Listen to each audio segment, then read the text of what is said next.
Annyeong Mamen. Sebelum saya mulai, saya mau memperkenalkan diri dulu. Kenalin, saya Andin Rahmana Putra. Kalau kamu bingung kenapa namanya kayak cewek, udah nggak usah dipikir, panggil aja Mamen Andin. Hari ini aku mau cerita sedikit. Nah, gimana kalau aku awali ceritanya ke 20 tahun yang lalu? Saya masih muda, masih 20 tahun.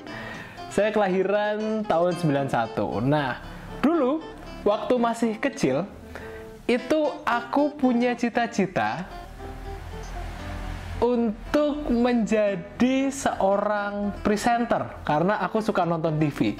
Aku juga suka nonton iklan.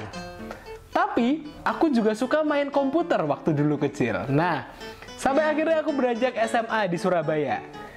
Aku akhirnya karena ada beberapa pertimbangan memilih jurusan IPS. Setelah memilih jurusan IPS, aku sadar bahwa itu tidak cocok dengan bidang komputer. Jadi aku tidak bisa masuk teknik informatika. Akhirnya, aku memikirkan lagi keinginanku dulu untuk menjadi presenter dan orang yang bisa membuat iklan-iklan bagus di TV. Setelah aku googling, ternyata ada jurusan ilmu komunikasi. Nah, disinilah dari zaman SMA yang IPS itu, yang kata orang IPS itu kurang-kurang bagus, menurutku enggak. Aku membuktikan bahwa aku bisa berprestasi di IPS dan akhirnya aku masuk di jurusan ilmu komunikasi di Universitas Gadjah Mada. Universitas yang katanya orang nomor 1 di Indonesia.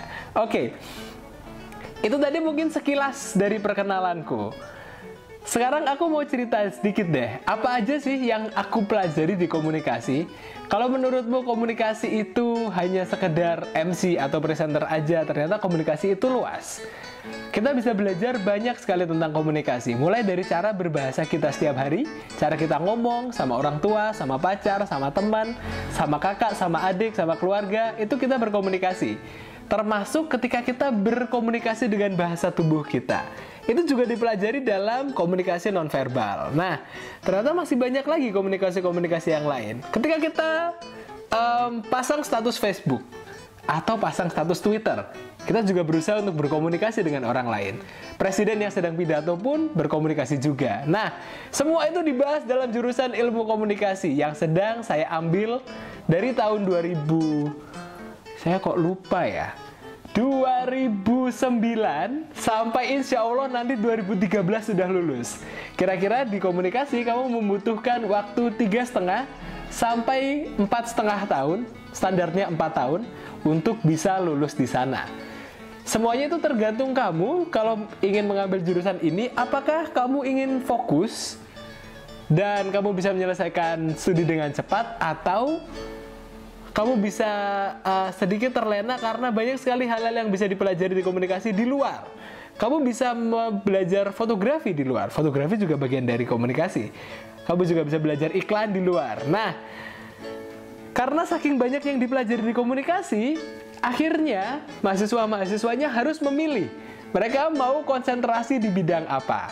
Saya, karena dari dulu suka di bidang iklan, karena saya suka melihat iklan-iklan yang lucu-lucu di TV, akhirnya saya masuk di bidang advertising.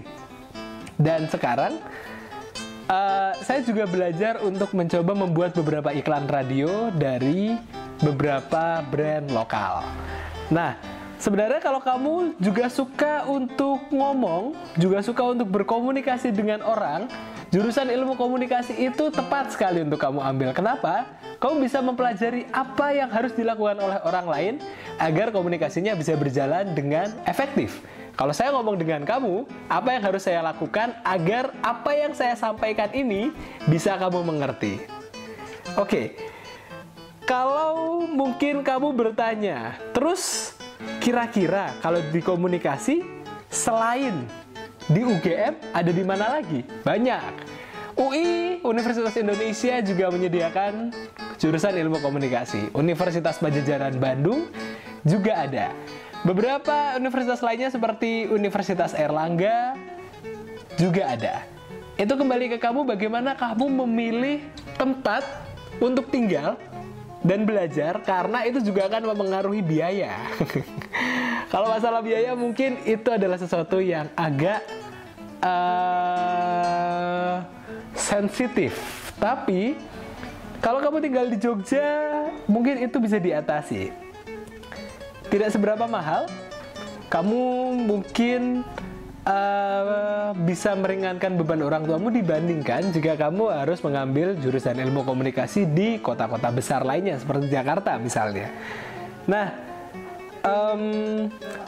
lalu kira-kira kalau seperti saya sudah jelas mau ke bidang iklan, terus kamu bingung, tapi saya nggak suka bidang iklan, tapi saya suka ngomong dan saya suka mempelajari komunikasi. Banyak sekali yang bisa diambil karirnya ke depan. Kamu secara praktis, kamu bisa jadi seorang presenter karena kamu belajar bagaimana berkomunikasi yang baik dan benar. Kamu bisa jadi seorang penyiar radio, kamu bisa jadi di depan layar, atau kamu bisa jadi kru di belakang layar. Kamu bisa menjadi produser, kamu bisa menjadi programmer, orang yang mengatur acara-acara TV itu apa saja dalam sehari. Kamu juga bisa jadi jurnalis, kamu bisa jadi wartawan, kamu bisa jadi pakar komunikasi politik seperti Effendi Ghazali misalnya kalau kamu tahu, atau bahkan kalau kamu suka juga dengan dunia IT, kamu bisa jadi pakar telematika seperti salah satu alumni kita, Roy Suryo. Nah, pasti kenal kan kalau sama yang satu itu. Banyak sekali juga yang masih bisa diambil di komunikasi. Banyak sekali yang bisa kamu pelajari. Temukan minat dan bakatmu. Itulah yang bisa saya ceritakan sedikit dari komunikasi. Kalau kamu tertarik, kamu bisa ngobrol lebih lanjut dengan saya tentang komunikasi. Buka mahamentor.com dan lihat profil saya, atau langsung buka di Twitter saya @andin123. Oke, cukup itu dari saya. Terima kasih dan salam Mamen.